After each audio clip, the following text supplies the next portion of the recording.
Hello friends, पिछले video में हमने देवघर झारखंड में स्थित जो तपोवन है उसके आपको दर्शन कराए और उसके बारे में कई चीज़ें बताया। जैसे वहाँ पर स्वयंभू शिवलिंग है।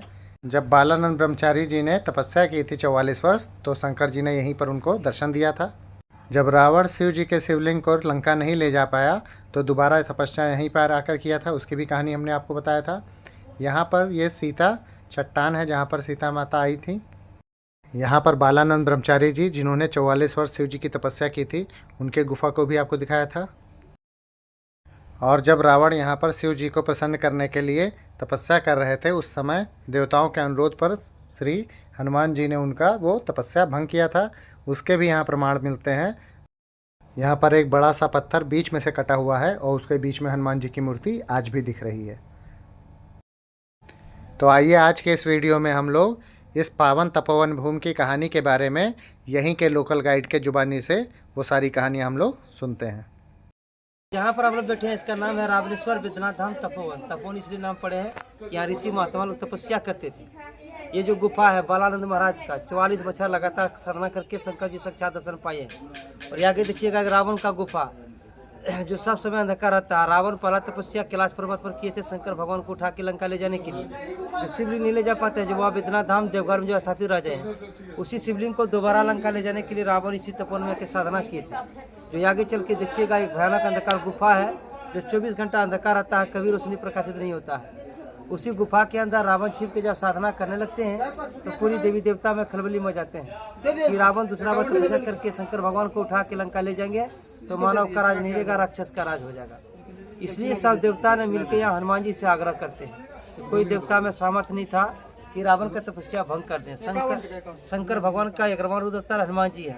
हनुमान जी यहाँ आते अपना विकराल धारण करके गदा का प्रहार से गर्जना शक्ति से तोड़ फोड़ करके रावण का तपस्या भंग कर देते हैं। माँ सीता परीक्षा लेती है कि भक्तराज हनुमान, इस तपोवन में आके तुमने जो रावण का तपस्या भंग किया इसका प्रमाण क्या है? बोले माता सीता आप तो अंतर्जामी, फिर भक्त से परीक्षा चाहते हैं।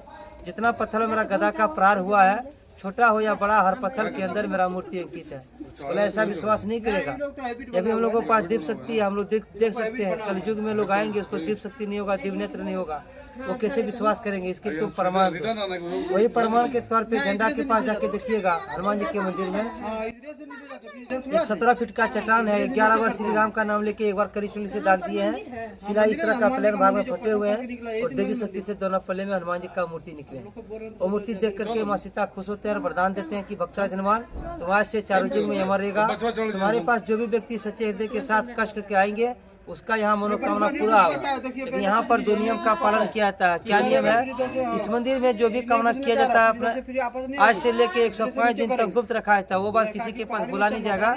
इस मंदिर में हमने क्या कामना किए हैं बोल सकते हैं। जैसे वो विवाहित रहते हैं, माँ पिताजी को बताते हैं, और विवाहित रहते हैं स्वामी पत्नी जानते हैं, दूसरे बोलने का नहीं है। और दूसरा नियम है जो भी कामना किया जाता है अपना हित के लिए, किसी दूसरे को अनिष्ट हो जाए, बुराई हो जाए, ऐसा कामना नहीं किया जाता। इसका लाखों उदाहरण है। एक छोटा सा उदाहरण बताते हैं। जैसे आप लोग नौलखा मंदिर देखे ना, जाके देखिएगा, एक भद्र महिला बच्चा गोद में लेके बैठी है। जो चारों शिला दासी घोष का नाम थी, पथरिया घर कलकत्ता की रहने वाली थी। 7 लड़की, जिनको लड़का नहीं था। इसी हनुमान जी के मंदिर में आके आंचल फैला के कामना करके गई थी। 7 लड़की के बाद रानी को लड़का हुआ था। और रानी की मन में इच्छा थी कि यहाँ हनुमान जी का भव्य मंदिर बनाएंगे और दुर्गम रास्ता को पत्थर काट काट के सीढ़ी बना देंगे। जैसे सीढ़ी मंदिर बनाने की चेष्टा करती है, उसको उसे स्वप्न द्वारा मना कर देते हैं कि रानी, जो रास्ता में राम लक्ष्मण सीता हनुमान जामन सब कष्ट दिखाए हैं, वो रास्ता उसे निचुरा रहने तो इसमें कोई परिवर्तन नहीं करो। रानी विवश होकर यहाँ न मंदिर बनाते हैं न सीढ़ी बनाते हैं। यहाँ से 6 किलोमीटर आगे जाके अपना बेटा के नाम से संस्कृत जमाने में 9 लाख रुपया चांदी सिक्का खर्चा करके नौलखा मंदिर बनाए हैं। अभी के डेट में 9 करोड़ भी खर्चा करने से उतना बड़ा मंदिर संभव नहीं है। और रानी जब तक जिंदा रही, हनुमान जी के निमित्त श्रद्धा से जग पूजा हवन कराती थी। रानी गुजर जाने के बाद 5 साल तक जग पूजा बंद हो गया। उसका बाद महावीर सेवा समिति का गठन हुआ है।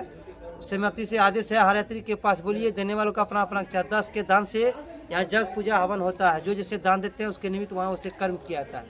लास्ट में देखिएगा पाप पुण्य का गली। आपको मन में लगेगा कि छोटा छोटा बच्चा नहीं निकल पाएगा, लेकिन विश्व का कितना मोटा मोटा लोग रहते हैं, सारे जय श्री राम बोल के निकल जाते हैं। कैसे निकलेंगे? एक बच्चा भी रहेंगे, वो भी तिरछा होकर जाएंगे। एक मोटा लोग, बूढ़ा लोग भी रहेंगे, उसको भी तिरछा होकर जाने पड़ते हैं। अभी आप लोग हनुमान जी के मंदिर जाएंगे, हम बोल दिए, आप सुन लिए, ऐसा बात नहीं है। अपने से जाके देखिएगा किस तरह का पत्थर फटा हुआ, कैसा हनुमान जी का मूर्ति है। वहाँ जाइएगा, 5 बार जय श्री राम एक बार अपना नाम बोल करके हम लोग तो धगा देते हैं। वहीं झंडा में बनिएगा, जो भी मन की बात है, पढ़ाई लिखाई, नौकरी चाकरी, बुद्धि, व्यापार, शरीर स्वास्थ्य के लिए बोलिएगा, उसको गुप्त रखिएगा। बोलिए जय श्री राम। जय श्री राम।